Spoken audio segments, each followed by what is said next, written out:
Number 29 اور 29ویں پارے میں سورۃ المزمل ہے۔ آپ کی قرآن مجید کا صفحہ نمبر 521 ہونا چاہیے۔ 521 صفحہ نمبر 521۔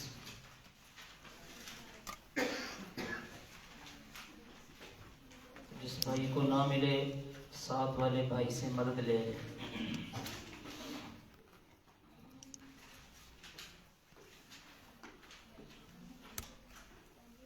اگر صفحہ یہ نہ ہو تو یہ 29ویں پارے کے جہاں پہ 12 رکوع مکمل ہو رہے ہیں اس سے آگے ہمارا سبق شروع ہو۔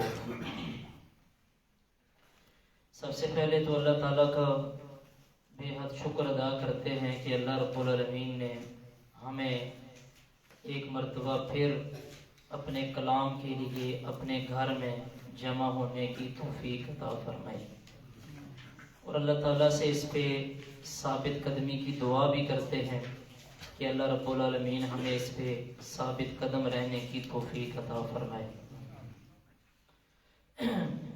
رمضان المبارک کے مہینے کی آمد ہے، اور رمضان کے مہینے سے پہلے یہ ہماری آخری کلاس ہے۔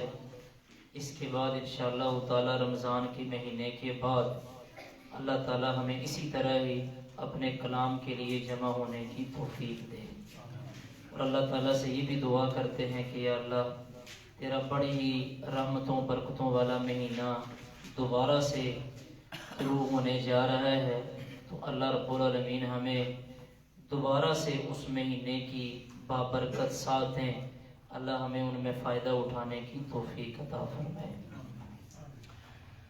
سورۃ المزمل ہے۔ مزمل کا معنی ہوتا ہے لپٹنے والا، چادر میں لپٹنے والا، کمبل میں لپٹنے والا۔ لفظ سے یہ بات ظاہر ہو رہی ہے کہ اللہ کے رسول صلی اللہ علیہ وسلم نے چادر لی یا کمبل لیا تو اللہ تعالیٰ نے اس پہ پھر نبی صلی اللہ علیہ وسلم کو مخاطب کر کے فرمایا، اور کیونکہ یہ لفظ بالکل سورت کی ابتدا میں ہی اللہ رب العالمین نے استعمال کیا تو اسی مناسبت سے اس سورت کا نام ہی سورۃ المزمل رکھ دیا گیا ہے۔ اللہ تعالیٰ فرماتے ہیں بسم اللہ الرحمن الرحیم یا ایھا المزمل، اے چادر میں لپٹنے والے، یا اے کمبل میں کپڑے میں لپٹنے والے۔ مخاطب اللہ تعالیٰ نے کس کو کیا؟ نبی کریم حبیب کبریہ صلی اللہ علیہ وسلم کو۔ پہلے تو یہ سن لیں کہ اللہ تعالیٰ نے نبی صلی اللہ علیہ وسلم کو یہ کیوں کہا۔ اس کے بارے میں 3 قول ہیں، توجہ سے سنیے گا۔ آج کے ہمارے سبق میں 2-3 باتیں ایسی ہیں کہ جو پوری آپ توجہ میری طرف رکھیں گے تو وہ بات آپ کو سمجھ آئے گی۔ اس کے بارے میں ایک قول یہ ہے کہ جب نبی صلی اللہ علیہ وسلم پہ پہلی وحی نازل ہوئی، اللہ کے رسول علیہ السلام پہ جب پہلی وحی نازل ہوئی تو پیارے پیغمبر گھبرا گئے، پریشان ہو گئے۔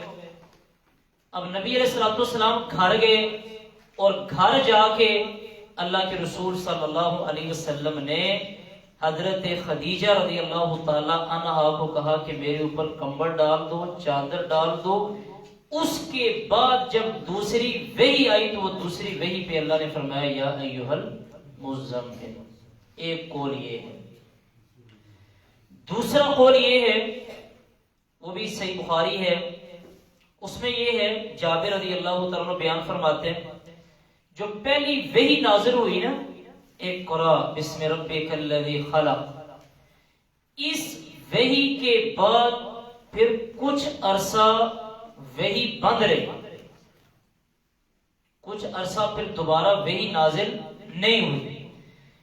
اس وقفے کے بعد نبی علیہ السلام نے آسمان پہ جبریل علیہ السلام کو دیکھا. پیارے پیغمبر نے جب دوبارہ جبریل علیہ السلام کو دیکھا تو پیارے پیغمبر واپس گھر میں آئے نا تو پریشان ہو گئے، اور گھر میں آ کے پھر حضرت خدیجہ رضی اللہ تعالی عنہا کو کہا کہ خدیجہ میں نے آج اسی کو دیکھا ہے کہ جو میرے پاس غار حرا میں آیا تھا. اس وقت نبی علیہ السلام نے اپنے اوپر چادر اور کمبل اوڑا. اس پہ پھر اللہ رب العالمین نے فرمایا کہ یا ایھا المزمل، کہ اے اللہ کے نبی آپ کمبل اوڑھنے والے ہیں. اللہ تعالیٰ نے پھر اس پہ پیارے پیغمبر کو مخاطب فرمایا. ایک تیسرا قول بھی ہے لیکن وہ قول صحیح نہیں، وہ حدیث کے خلاف ہے. یہ جو دو باتیں میں نے آپ کے سامنے بیان کی ہیں یہ دونوں صحیح بخاری میں موجود ہیں، اور یہ دونوں ہی برحق ہیں کہ پیارے پیغمبر وحی پہ یا دوبارہ فرشتے کو دیکھنے پہ اللہ کے رسول پریشان ہوئے. اللہ کے نبی علیہ السلام نے آ کے چادر یا کمبل اوڑا. اس کے بعد پھر اللہ رب العالمین نے یہ آیات نازل فرمائی، پوری سورت بھی نازل فرمائی، اگلی بلکہ سورت المدثر کی بھی کچھ آیات نازل فرمائی. اور اللہ کے رسول علیہ السلام کو اللہ تعالیٰ نے فرمایا اللہ کے نبی آپ نے کام کرنا ہے، آپ نے لوگوں تک دعوت پہنچانی ہے، میرے دین کا پیغام لے کے جانا ہے. ایک بات تو یہ سمجھ آئی. دوسری بات، عرب لوگ ہر زبان کا نا اپنا ایک طریقہ کار ہوتا ہے.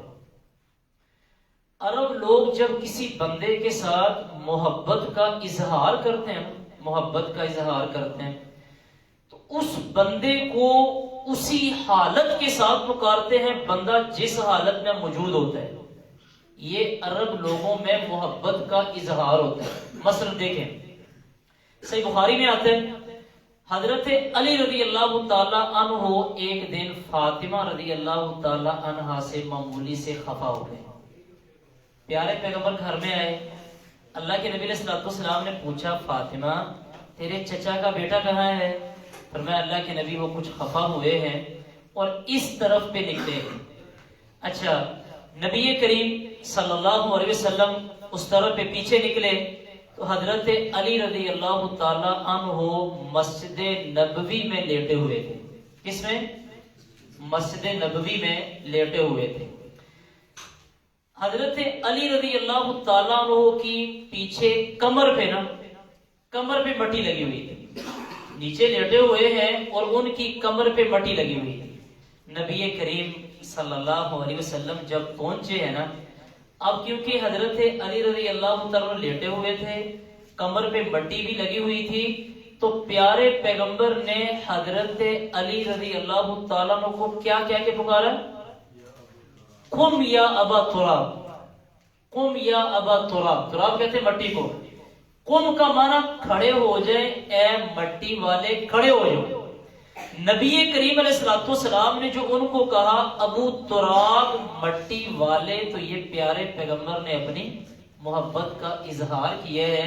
جس حالت میں اللہ کے رسول علیہ السلام نے ان کو دیکھا اسی حالت میں اللہ رب العالمین نے نبی علیہ السلام نے ان کو پکارا ہے. پیارے پیغمبر کی جو حالت تھی اللہ نے محبت کا اظہار کرتے ہوئے اپنے حبیب کو انہی الفاظ کے ساتھ پکارا ہے. دوسری بات بھی سمجھ آئی. تیسری بات سمجھیں، پورے قرآن مجید میں، یہ میری بات توجہ سے سنیے گا، پورے قرآن مجید میں اللہ تعالی نے باقی سارے نبیوں کو نام لے کے پکارا ہے.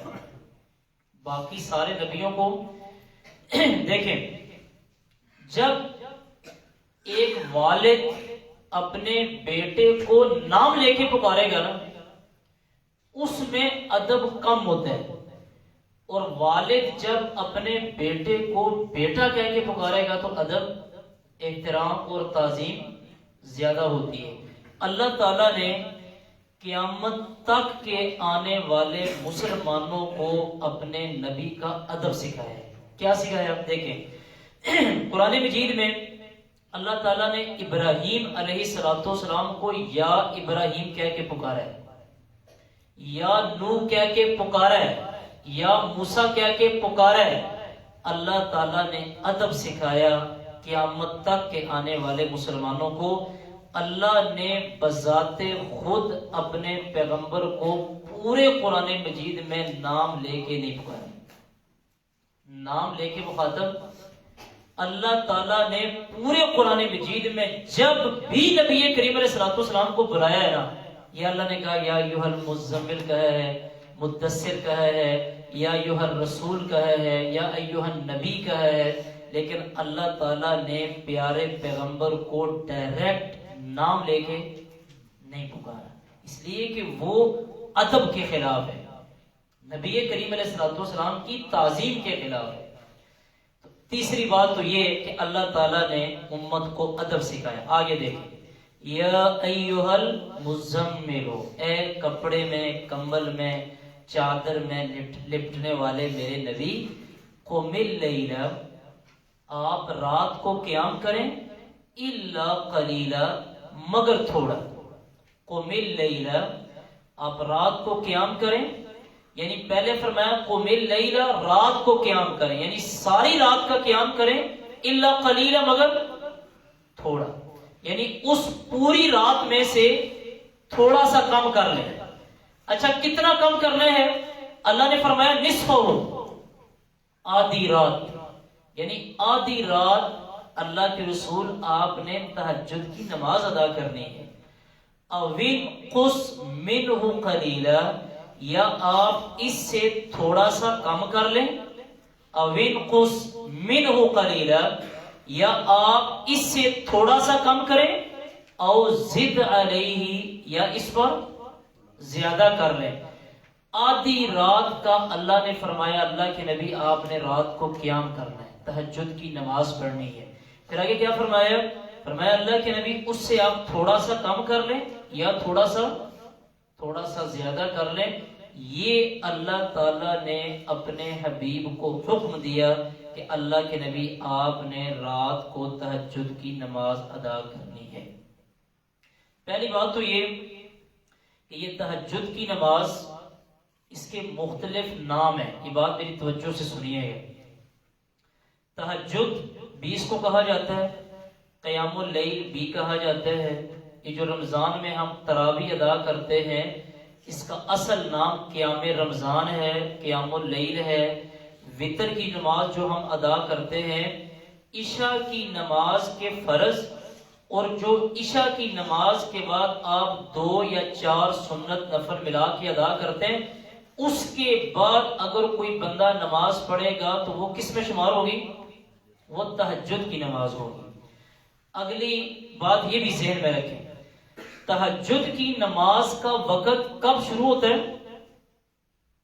تہجد کی نماز کا وقت شروع ہوتا ہے عشاء کی نماز کے بعد، عشاء کی نماز کے فوراً بعد اس کا وقت شروع ہوتا ہے، اور کس وقت تک رہتا ہے؟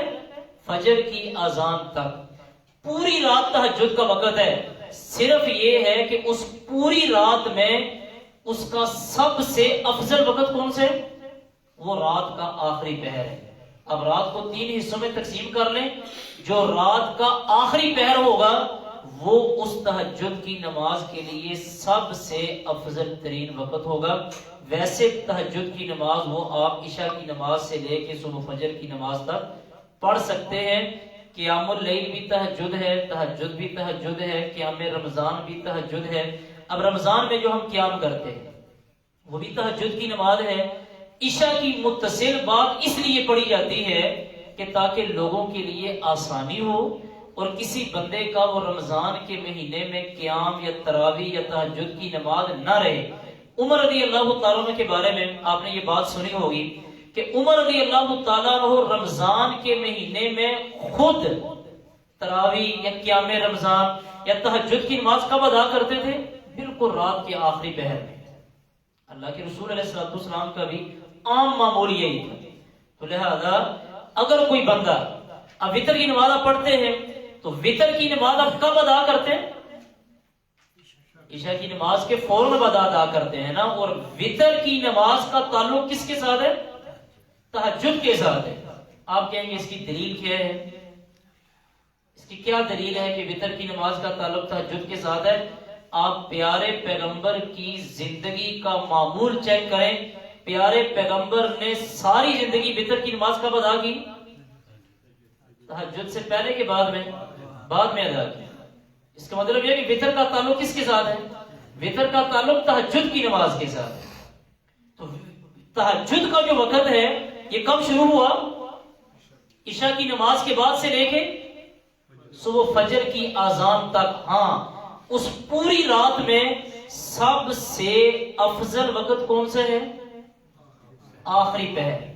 رات کے اب 3 حصے کریں، جو سب سے آخری پہر ہوگا تو وہ سب سے افضل وقت ہوگا. یہ نماز تھوڑی سی مشکل ہے، تہجد کی نماز تھوڑی مشکل ہے، لیکن میرے رب نے اس تہجد کی نماز میں ایسے کمالات رکھے ہیں نا، ایسے کمالات رکھے ہیں بندہ سوچ نہیں سکتا. میں صرف ایک حدیث سناتا ہوں. 3 حدیثیں وہ ہیں جو تہجد کی فضیلت کے بارے میں ہیں. ایک آپ اس کی فضیلت دیکھیں کہ کتنی زیادہ فضیلت ہے. فجر کی 2 رکعتیں ہیں فرضوں کے علاوہ جو سنت ہے، اسی کتنی فضیلت ہے. نبی کریم علیہ الصلوۃ والسلام نے کیا فرمایا کہ فجر کی 2 سنتیں یہ دنیا و ما فیہا سے بہتر ہے. یہی حدیث ہے نا، دنیا اور دنیا میں جو کچھ ہے اس سے بہتر کیا ہے؟ 2 سنتیں. تہجد کے بارے میں اللہ کے رسول علیہ الصلوۃ والسلام نے کیا فرمایا؟ تہجد کے بارے میں پیارے پیغمبر فرماتے ہیں فرائض کے علاوہ جتنی سنت یا نفل نماز ہے اس میں سب سے افضل نماز تہجد کی ہے. صحیح مسلم کی حدیث ہے. اس کا مطلب کیا ہوا کہ تہجد کی نماز یہ صبح کی سنتوں سے بھی افضل ہے، عظمت والی ہے، زیادہ اجر والی ہے.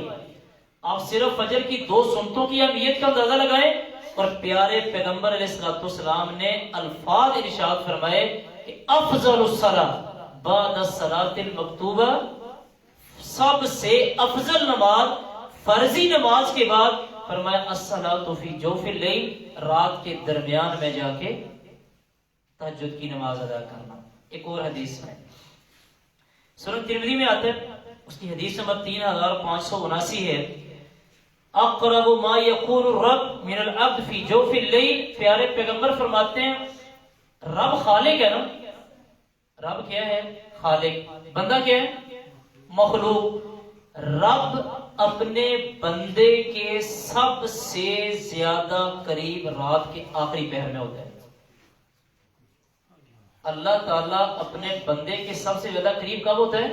رات کے آخری پہر. ایک اور حدیث ہے صحیح مسلم میں آتا ہے، اس میں اللہ کے نبی علیہ الصلوۃ والسلام کی اس میں الفاظ یہ ہیں کہ بندہ، پہلے میں الفاظ کیا سنائے کہ رب اپنے بندے کے کب قریب ہوتا ہے؟ آخری پہر میں. صحیح مسلم کے الفاظ یہ ہیں، اس میں یہ آیا کہ بندہ سب سے زیادہ اپنے رب کے قریب سجدے کی حالت میں ہوتا ہے. بندہ اپنے رب کے قریب کب ہوتا ہے؟ یار کیا کمال ہوتا ہوگا ان لوگوں کی نمازوں میں کہ تہجد کی نماز ہے اور سجدے بھی تہجد کے ہیں. سجدے بھی کس کے ہیں؟ رب بھی بندے کے قریب ہے اور بندہ بھی رب کے قریب ہے. نماز تہجد کی آخری پہر ہے، اللہ تعالیٰ آسمان دنیا پہ اور بندہ رب کے قریب ہو. یار ان سجدوں میں کیا مزہ ہوتا ہو. جو لوگ تہجد کی نماز ادا کرتے ہیں، یہ چاشنی، یہ مزہ اور یہ اطمینان، یہ سکون ان کے علاوہ کوئی دوسرا بندہ پہچان نہیں سکتا. تو بندہ رات کے اس آخری پہر میں سجدے کر رہا ہے، تہجد پڑھ رہا ہے. اسی لیے اللہ کے رسول علیہ الصلوۃ والسلام کے بارے میں آتا ہے پیارے پیغمبر اتنے لمبے سجدے کرتے تھے. اس کی وجہ ان سجدوں میں سکون ہی کوئی اپنا ہے، ان سجدوں کا مزہ ہی اپنا ہے. بہرحال اللہ رب العالمین ہم سب کو اس کی توفیق عطا فرمائے. تو سردیوں کی راتیں بڑی لمبی راتیں ہوتی ہیں، اس میں اٹھنے کی کوشش کیا کریں. رات کا فجر کی نماز سے آدھا گھنٹہ بھی پہلے اٹھ جائیں، 2-4 رکعتیں بندہ آرام سکون سے ادا کر سکتا ہے، کوئی مسئلہ نہیں. اللہ رب العالمین سے وہ دعائیں قبول کروانے کا وقت ہوتا ہے. اللہ تعالیٰ کی طرف سے صدائیں لگ رہی ہوتی ہیں، لہذا کوشش کریں۔ آگے اللہ رب العالمین نے فرمایا اللہ کے نبی وَرَتِّلِ الْقُرْآنَ تَرْتِيلًا، قرآن مجید کو خوب ٹھہر ٹھہر کے پڑھیں۔ وَرَتِّلِ الْقُرْآنَ تَرْتِيلًا، اور قرآن مجید کو خوب ٹھہر ٹھہر کے پڑھیں۔ ترتیل کا کیا مطلب ہوا؟ اس کا ایک مطلب تو یہ ہے کہ قرآن مجید کو ٹھہر ٹھہر کے پڑھنا ہے۔ کیوں ٹھہر ٹھہر کے پڑھنا ہے؟ اس کے اوپر غور و فکر کرنے کے لیے ٹھہر ٹھہر کے پڑھنا ہے، لوگوں کی سہولت کے لیے نہیں۔ یعنی قرآن مجید پہ غور و فکر کرنے کے لیے ٹھہر ٹھہر کے پڑھنا، یہ بھی ترتیل ہے۔ دوسری بات یہ کہ جب بندہ قرآن مجید پڑھ رہا ہو تو سننے والوں کو الفاظ کی سمجھ آنی چاہیے۔ اور تیسری بات یہ ہے کہ بندہ اس کو پڑھنے کے لیے تجوید کا بھی خیال کرے۔ کس کا خیال کرے؟ کہ بندہ لفظ کیسے ادا کر رہا ہے، بندے کو وہ ادائیگی آنی چاہیے۔ یہ ساری چیزیں ترتیل میں شامل ہیں۔ ہم لوگوں سے نا تجوید کا تو چلو میں اگر اس پہ بات شروع کر دوں تو آپ کہیں گے کہ یہ تو قاریوں کا کام ہے، ہمارا کام یہ تھوڑا ہی ہے۔ تو بھائی قرآن مجید کو سیکھنا، قرآن مجید کو پڑھنا، یہ تو اللہ رب العالمین نے ہر مسلمان کے لیے نازل کیے ہے۔ جس بندے کے اندر جتنی طاقت ہے، جتنی استطاعت ہے، اتنا تو بندہ اس کو بہتر کر کے پڑھے گا نا۔ ہاں جہاں پہ بندے کی استطاعت ہی ختم ہے، ٹھیک ہے، اس پہ اللہ رب العالمین پوچھے گا نہیں۔ سورہ اخلاص ہے نا، سورہ اخلاص، میں یہ صرف ایک غلطی کی طرف کہ میں آپ کو توجہ دلانا چاہوں گا کہ قرآن مجید سیکھیں۔ لوگ پڑھتے ہیں نا قل هو اللہ احد، پہلے کیا پڑھیں گے؟ احد، آخری میں جا کے کیا پڑھیں گے؟ وَلَمْ يَكُنْ لَهُ كُفُوًا أَحَدٌ، پڑھتے ہیں کہ نہیں پڑھتے؟ آحد پڑھیں گے۔ او بھائی آحد غلط ہے، آحد غلط ہے، احد لفظ ہے، آپ اس الف کو لمبا نہیں کریں گے۔ اور اس طرح کی جو غلطیاں ہیں نا، اب قرآن مجید میں پڑھ کے دیکھیں کتنے لوگ غلطیاں کرتے ہیں۔ اللہ کہتے ہیں اللہ کے نبی وَرَتِّلِ الْقُرْآنَ تَرْتِيلًا، قرآن مجید کو کیا کریں؟ خوب ٹھہر ٹھہر کے پڑھیں۔ رمضان میں ہماری مسجدوں میں ہمارے قرآن مجید کے حافظ جو قرآن مجید کا حشر کرتے ہیں، قرآن مجید اس لیے نازل ہوا تھا۔ آج یہ بات سمجھیں، قرآن مجید کو رمضان میں تراویح میں مکمل کرنا فرض نہیں ہے، لیکن اس قرآن مجید کو ٹھہر ٹھہر کے پڑھنا یہ فرض ہے، لازم ہے۔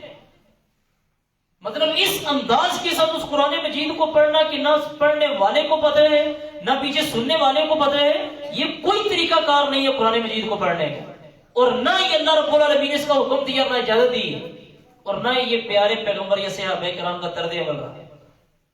اگلی بات دیکھیں، اب یہ جو تہجد کی نماز کا اللہ تعالیٰ نے کہا نا کہ اللہ کے نبی آپ نے تہجد کی نماز پڑھنی ہے، اور کتنی پڑھنی ہے؟ اللہ کے نبی آدھی رات، نصف آپ نے آرام کرنا ہے، نصف آپ نے نماز پڑھنی ہے۔ فرمایا اللہ کے نبی اِنَّا سَنُلْقِي عَلَيْكَ، یقیناً ہم ان قریب نازل کریں گے علیکا آپ پر قولا ثقیلا، ایک بھاری کلام۔ اِنَّا سَنُلْقِي، یقیناً ہم ان قریب نازل کریں گے آپ پر قولا ثقیلا، بھاری کلام نازل کریں گے۔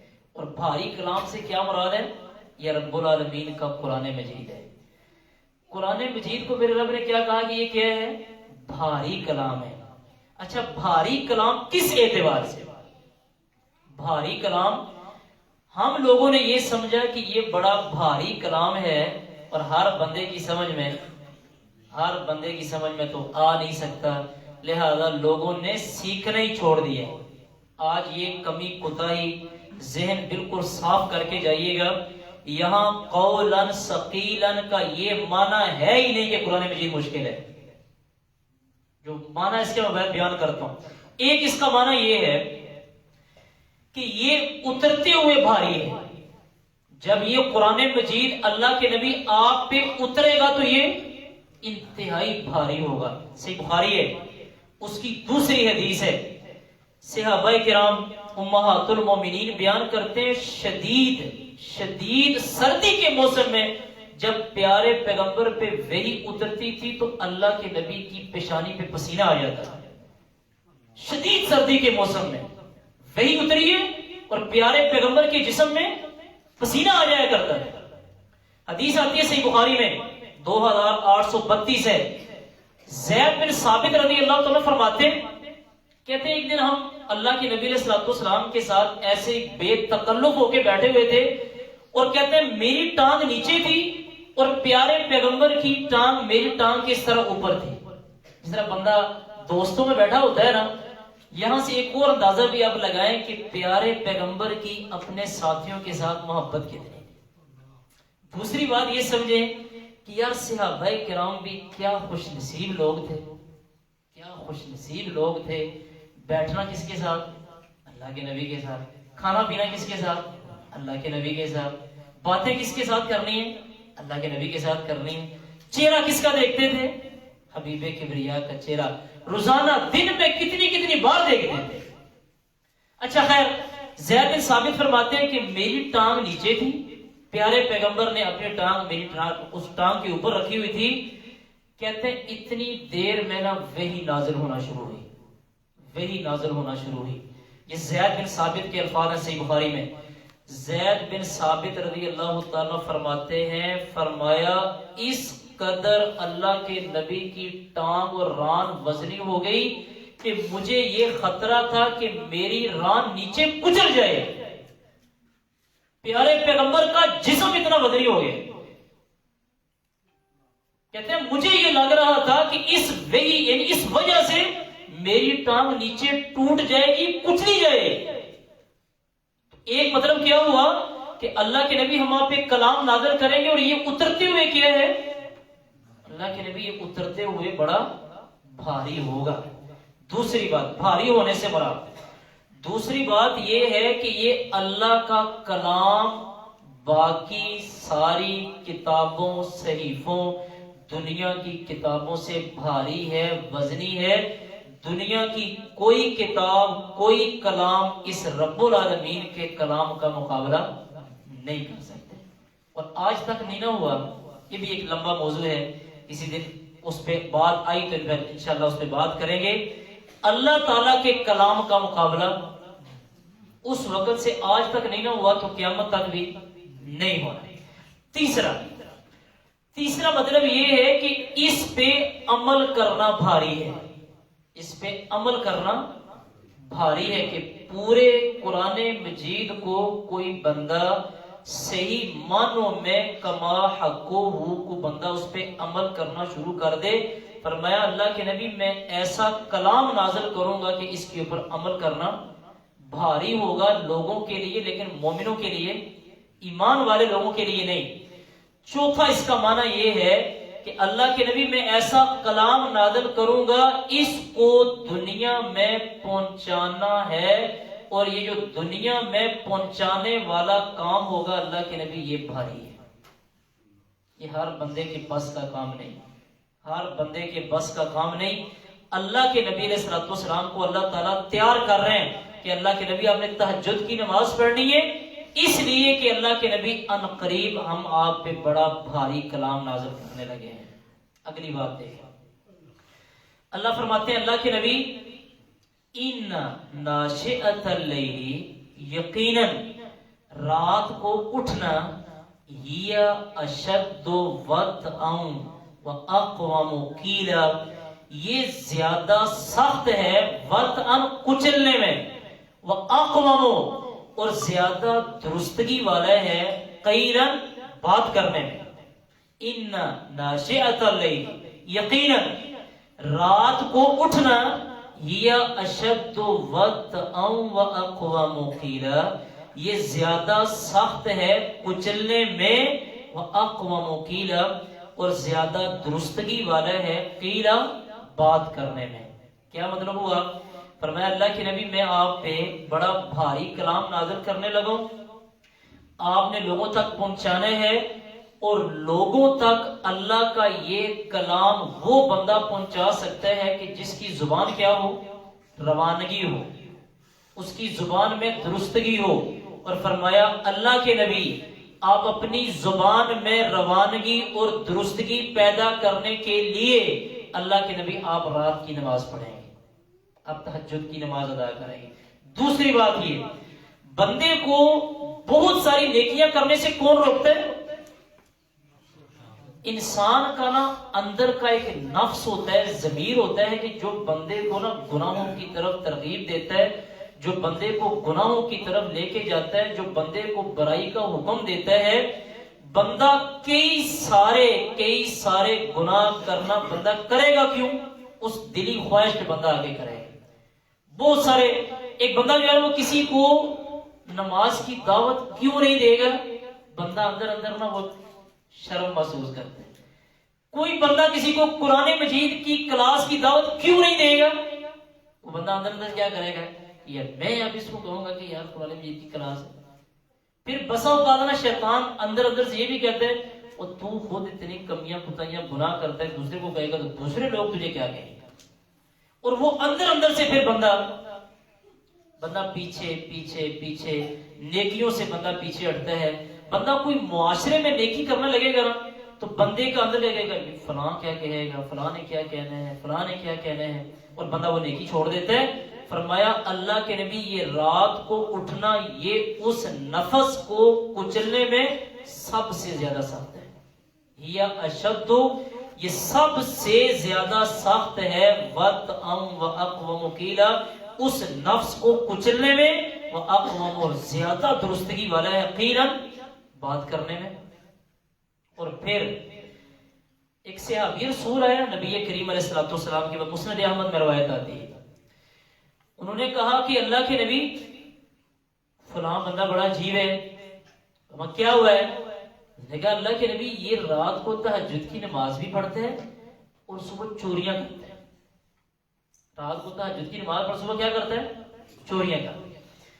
نبی کریم صلی اللہ علیہ وسلم نے کیا فرمایا؟ فرمایا کہ یہ تہجد رات کا قیام اس بندے سے چوری والا کام چھڑوا دے گی. رات کی تہجد اس بندے سے چوری والا کام. اس کا مطلب کیا ہوا کہ تہجد کی نماز بندے کے اندر کے حالات کو ٹھیک کر دیتی ہے. اس لیے اللہ کے نبی علیہ الصلوۃ والسلام کے عمل اور اللہ رب العالمین کے اس قرآن مجید کو سامنے رکھ کے نا آپ نے دین کی بات کرنی ہے. آپ دین کا کام کرنا چاہتے ہیں، آپ اپنی زبان میں درستگی پیدا کرنا چاہتے ہیں، آپ رات کو تہجد کی نماز شروع کر دیں. اللہ رب العالمین آپ کی زبان کو بھی درست کرے گا. اور اللہ رب العالمین وہ جو بندہ نیکیاں کرتا ہے نا، بندہ اللہ تعالیٰ اس بندے کو نیکیوں میں اور زیادہ آگے کرے گا. اچھا پھر ایک اور بات اللہ نے فرمایا اللہ کے نبی ان لک فی النہار، یقیناً آپ کے لیے دن میں سبحا طویلا ایک لمبا کام ہے. یقیناً آپ کے لیے فی النہار دن میں، سبحا طویلا ایک لمبا کام ہے کہ اللہ کے نبی پورے دن میں آپ نے بہت بڑا کام کرنا ہے، بہت بڑا کام کرنا ہے. لہٰذا اپنے وقت میں برکت کے لیے وہ سارے کام سمیٹنے کے لیے کیا کرنا ہے؟ تہجد کی نماز ادا کرنی ہے. ایک بات یہاں سمجھیں، بات لمبی ہو رہی ہے کہ اللہ کے نبی کی زندگی کتنی مصروفیت والی تھی نا، مصروفیت والی کہ پیارے پیغمبر کی بیویاں کتنی تھیں؟ 9 بیویاں تھیں، 2 لونڈیاں تھیں. اگر صرف بیویوں کو لے لیں تو چلو ہم یہ کہیں گے کہ 9 بیویاں تھیں. کتنے گھر تھے اللہ کے نبی کے؟ 9 گھر تھے. ہم سے ایک نہیں سنبھالا جاتا ہے نا، اس طرح ایک بھی نہیں سنبھالا جاتا. اور میرے نبی نے کتنے سنبھالے؟ 9 سنبھالے. 9. ایک بات. دوسری بات، یہ جو سنتیں ہیں نا نمازوں کی سنتیں، ہمارے اہل حدیث بھائی سنتوں کی پرواہ نہیں کرتے. وجہ یہ سنت ہے، یہ سنت ہے. یہ فرض تھوڑی ہے؟ پیارے پیغمبر میرے یا آپ سے زیادہ مصروف تھے؟ اللہ کے نبی کی مصروفیت ہم سے تھوڑی تھی کہ زیادہ تھی؟ پیارے پیغمبر کی میں بات کرنے لگا ہوں، اگر کسی کو شک ہو تو مجھ سے بعد میں پوچھ لے. میرے نبی کی سفر کے علاوہ اللہ کے نبی صلی اللہ علیہ وسلم کی جب سے میرے رب نے نماز فرض کی سنتوں کی تعداد بتا دی، پیارے پیغمبر کے دنیا سے جانے تک کوئی بندہ ثابت کرے کہ اللہ کے نبی علیہ الصلوۃ والسلام سنتے چھوڑی. ایک دفعہ پیارے پیغمبر کی زور کی سنتے رہ گئے. پھر اللہ کے نبی نے کیا کیا؟ اللہ کے نبی عصر کی نماز کے بعد قضائی دے رہے ہیں. سنتے کس کی نہیں؟ زور کی. اور عصر کی نماز کے بعد اللہ کے نبی قضائی دے رہے ہیں. کس کی؟ سنتوں کی. اور مصروفیت کس کی زیادہ ہے؟ اللہ کے نبی کی. ہم نے ویسے ہی اپنے دماغوں پہ سوار کیا ہوا ہے، وہ فرض پڑے ہیں، ہر بندہ وہ بھاگنے کی کوشش کرے گا. جمعے والے دن جمعے کی نماز ہوتی ہے تو بھاگنے کی کوشش کریں گے. کسی کو دکان کا مسئلہ ہے، کسی کو گھر کا مسئلہ ہے. یار ہماری مصروفیت اللہ کے نبی سے قسم میرے اللہ کی زیادہ نہیں ہے، بالکل زیادہ نہیں ہے. تو ہم کیوں سستی کرتے ہیں؟ اللہ تعالیٰ اپنے نبی علیہ السلام، اللہ گواہی دے رہا ہے کہ اللہ کے نبی دن کے وقت میں آپ کے لیے بہت لمبا کام ہے، بڑا لمبا کام ہے. تو اللہ کے نبی آپ رات کو کیا کریں؟ تہجد کی نماز ادا کریں. لہذا تہجد کی نماز کی وہ عادت بنانے کی کوشش کریں.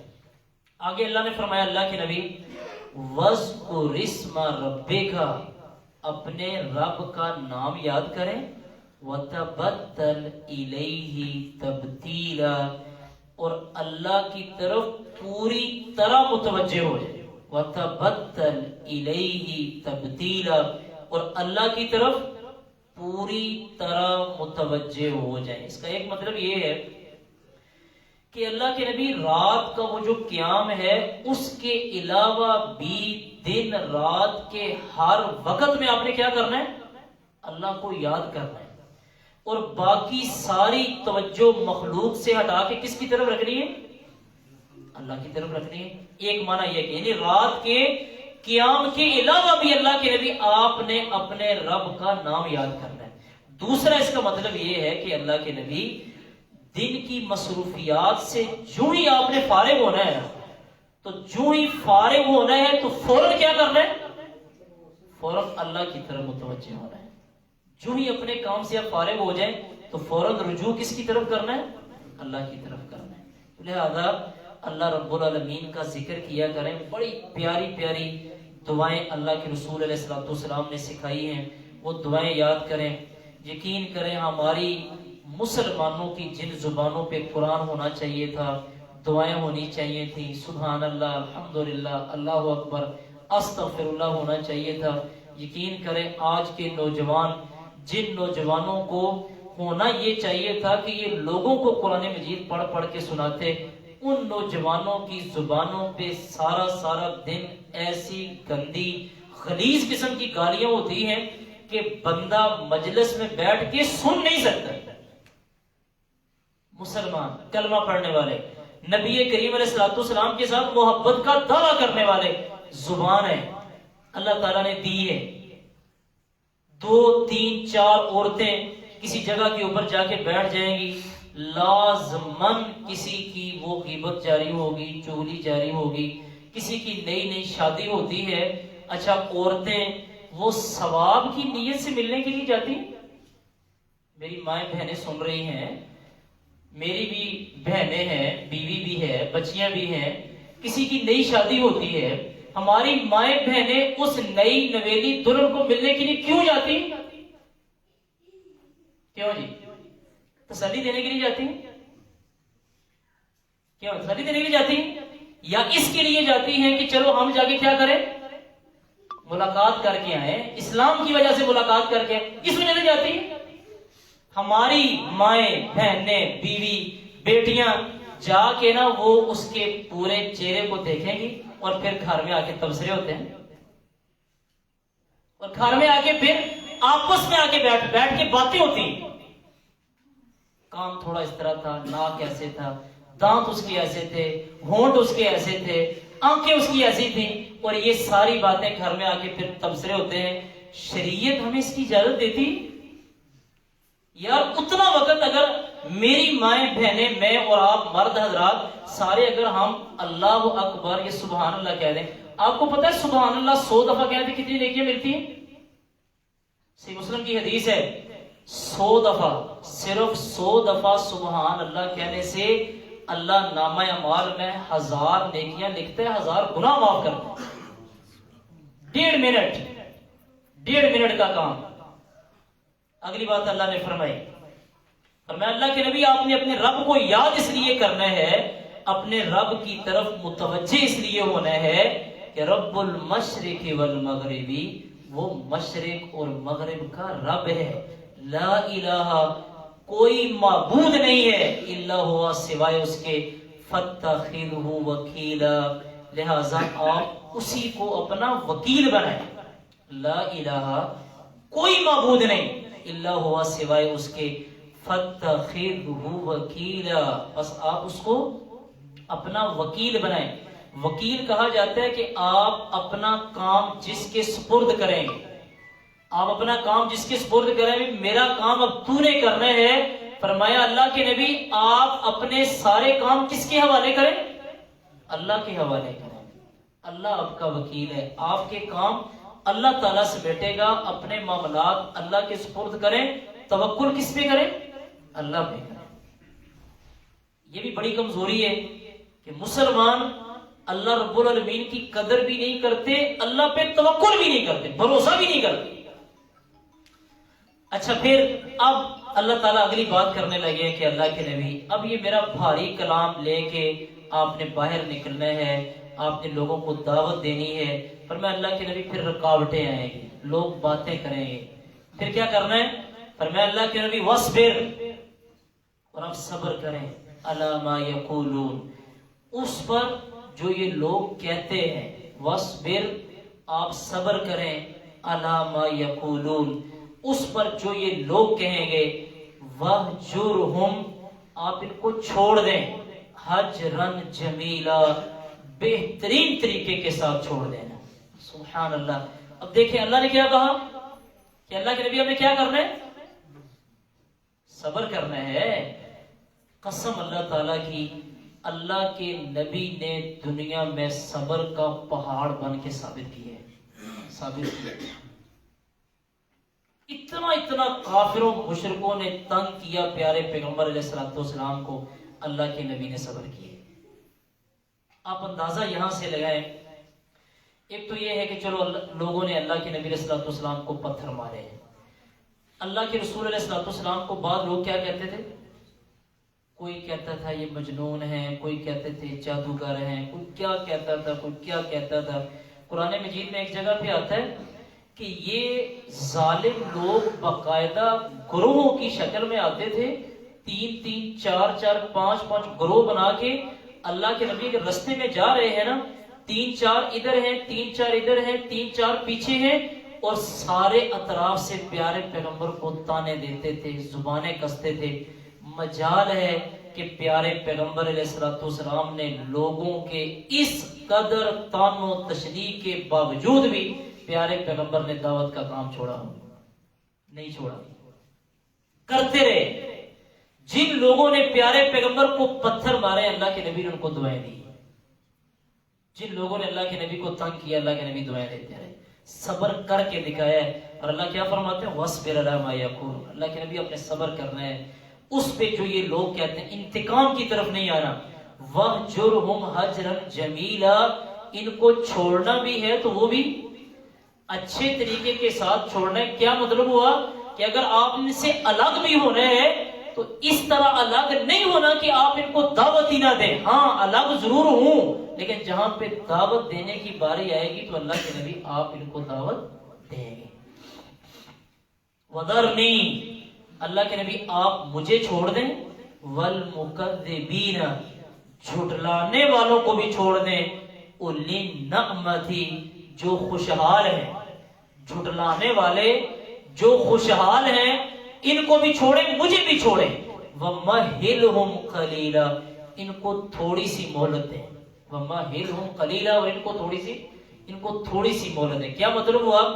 اللہ کے نبی جو بات نہیں نہ مانتے، اللہ کے نبی ان کا معاملہ آپ میرے سپرد کریں، ان کے ساتھ معاملہ میں برابر کروں گا۔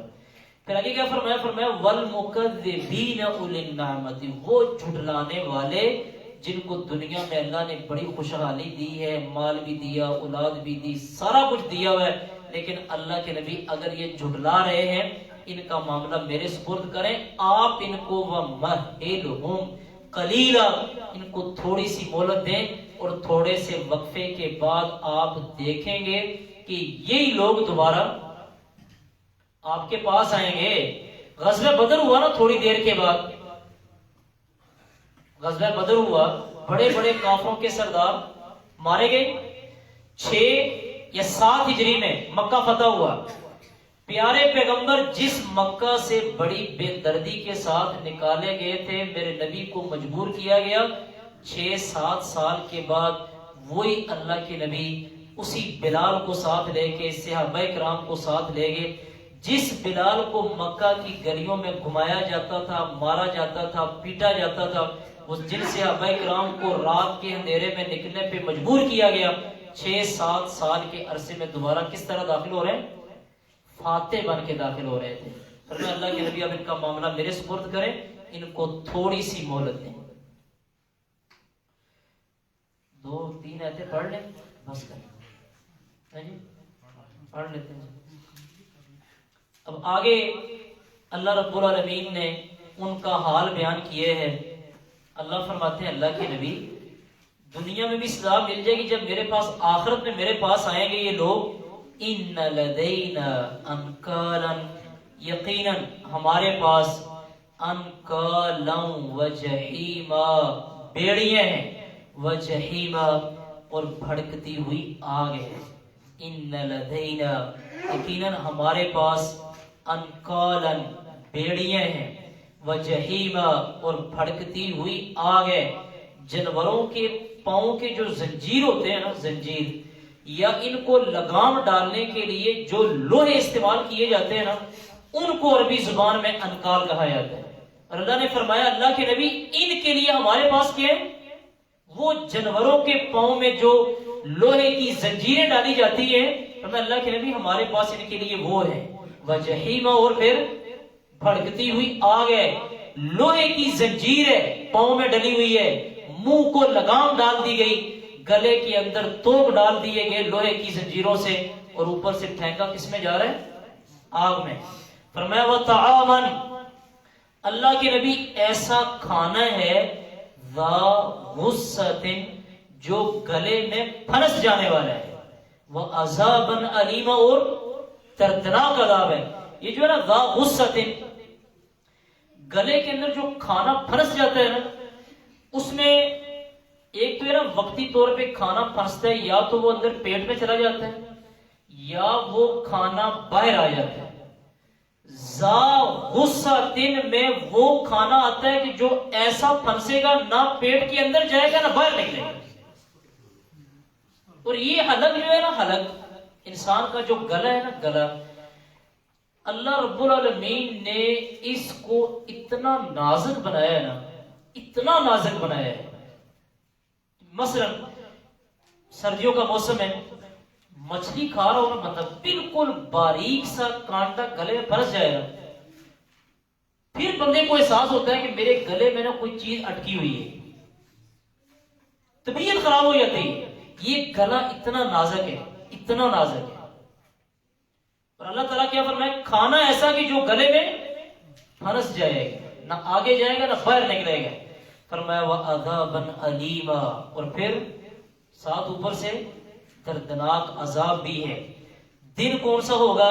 فرمایا یوم ترجف الارض، جس دن زمین کانپے گی، یوم ترجف الارض جس دن زمین کانپے گی، والجبال اور پہاڑ، وَكَانَتِ الْجِبَالُ كَثِيبًا مَهِيلًا، اور ہو جائیں گے پہاڑ کثیبًا مہیلا، گرائی ہوئی ریت کا ٹیلا.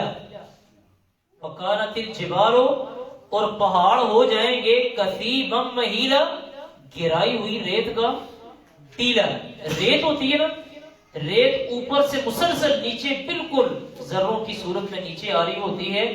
اللہ تعالیٰ نے قرآن مجید میں پہاڑوں کی مختلف وہ حالتیں بیان کی ہیں، یعنی ان ٹھوس پہاڑوں نے ہلنا ہے. اچھا، انہوں نے ریت بھی بننا ہے، پھر وہ ریت خود بخود نیچے بھی آئے گی. باقی کیفیات میں اللہ نے یہ بھی فرمایا کہ جس طرح روئی، دھنی ہوئی روئی ہوتی ہے نا، ان مضبوط ٹھوس پہاڑوں کو اللہ تعالیٰ بالکل دھنی ہوئی اس روئی کی طرح اللہ رب العالمین کرے گا. پھر اللہ نے یہ کیفیت بھی بیان فرمائی کہ جس طرح آسمان پہ بادل اڑتے ہیں نا، یہ زمین کے اتنے مضبوط پہاڑ ایسے ہواؤں میں بادلوں کی طرح اڑیں گے. آپ اس دن کی سختی کا اندازہ لگا لیں، اور زمین کو میرا رب بالکل برابر کر کے رکھ دے گا. یہ ہوگا وہ قیامت کا دن ہوگا. اللہ فرماتے ہیں اللہ کے نبی، یہ دنیا میں آپ کو تنگ کریں گے، آپ نے صبر کرنا ہے، آپ ان کا معاملہ میرے سپرد کریں، دنیا میں بھی میں ان کو عذاب دوں گا، اور جب انہوں نے میرے پاس آنا ہے تو اللہ کے نبی یہ ساری چیزیں میں نے ان کے لیے تیار کر کے رکھی ہوئی ہیں. اللہ تعالیٰ ہمیں سمجھنے کی، عمل کرنے کی توفیق عطا فرمائے. میں ایک دفعہ ترجمہ پھر کر دیتا ہوں. سن بسم اللہ الرحمن الرحیم. یا ایھا المزمل، اے چادر اوڑھنے والے، کمبل میں لپٹنے والے میرے نبی، قم اللیل، آپ رات کو قیام کریں، الا قلیلا، مگر تھوڑا سا، نصفہ، آدھی رات، او انقص منہ قلیلا، یا اس سے تھوڑا سا کم کر لیں، او زد علیہ، یا اس پہ تھوڑا سا زیادہ کر لیں، ورتل القرآن ترتیلا، اور قرآن مجید کو خوب ٹھہر ٹھہر کے پڑھیں. انا سنلقی علیک قولا ثقیلا، یقیناً ہم ان قریب نازل کریں گے آپ پہ ایک بھاری کلام. ان ناشئۃ اللیل، یقیناً رات کو اٹھنا، ہی اشد وطئا واقوم قیلا، یہ بہت سخت ہے اس نفس کو کچلنے میں، واقوم، اور زیادہ درستگی والا ہے، قیلا، بات کرنے میں. ان لک فی النہار، یقیناً آپ کے لیے دن میں سبحا طویلا، ایک بڑا لمبا کام ہے. واذکر اسم ربک، اور آپ اپنے رب کا نام یاد کریں. وتبتل الیہ تبتیلا، اور اس کی طرف پوری طرح متوجہ ہو جائیں. رب المشرق والمغرب، جو مشرق اور مغرب کا رب ہے، لا الہ، کوئی معبود نہیں ہے الا ہوا، سوائے اس کے. فاتخذہ وکیلا، لہذا آپ اسی کو وکیل بنائیں. واصبر علی ما یقولون، ان باتوں پہ صبر کریں جو یہ کہتے ہیں. وہجرہم حجرا جمیلا، اور ان کو چھوڑ دیں حجرا جمیلا، اچھے طریقے کے ساتھ چھوڑنا. وذرنی، اور مجھے چھوڑ دیں. والمکذبین، اور جھٹلانے والوں کو. اولی النار، جو خوشحال ہیں، گڑیاں ہیں. وجحیم، بھڑکتی ہوئی آگ ہے. وطعاما، ایسا کھانا ہے، ذا غصۃ، جو گلے میں پھنس جانے والا ہے. وعذابا علیما، اور دردناک عذاب ہے. یوم ترجف الارض، جس دن زمین کانپے گی. والجبال، اور پہاڑ. وکانت الجبال، اور پہاڑ ہو جائیں گے. کثیبا مہیلا، گرائی ہوئی ریت کا ٹیلا، کہ بالکل اللہ تعالیٰ ان میں جان ہی ختم کر دے گا. اللہ تعالیٰ سمجھنے کی، عمل کرنے کی توفیق عطا فرمائے. دعا کر دیتے ہیں.